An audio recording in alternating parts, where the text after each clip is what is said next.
ষষ্ঠ উপজেলা নির্বাচনের প্রথম ধাপে ১৩৯ উপজেলায় ৩৬.০১% ভোট পড়েছে। সব রাজনৈতিক দল অংশগ্রহণ করলে ভোটার উপস্থিতি বাড়ত বলেছেন নির্বাচন কমিশনার মোহাম্মদ আলমগীর। দুপুরে আগারগাঁও নির্বাচন ভবনে সাংবাদিকদের এই তথ্য জানান তিনি। বলেন, সবচেয়ে কম ভোট পড়েছে কুষ্টিয়া সদর উপজেলায়, সেখানে ভোট পড়েছে ১৭%। সর্বোচ্চ ভোট পড়েছে জয়পুরহাট জেলার খেতলাল উপজেলায় এবং ৭৩.০১%। আর ইসি আলমগীর বলেন, নির্বাচনে ছোট ৩৭টি ঘটনা ঘটেছে। এসব ত্রুটিকে বড় করে দেখার সুযোগ নেই।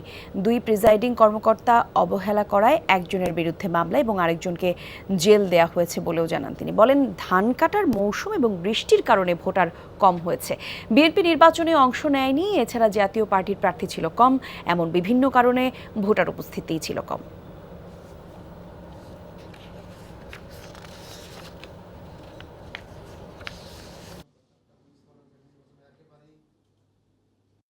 হঠাৎ বৃষ্টি আসায় অনেকেই, বিশেষ করে হাওড়া এলাকার লোকজন ভয় পেয়ে গেছে যে বন্যা হয়ে গেলে তো তাদের ধানগুলো তলিয়ে যেতে পারে, বা রাজনৈতিক দল যদি তাকে সেখানে অংশগ্রহণ না করে, তাহলে স্বাভাবিক তাদের যারা সমর্থক ছিল তারা নির্বাচনে ভোট দিতে আসেনি। সকল রাজনৈতিক দল আসলে ভোটের হার আরও বেশি হতো।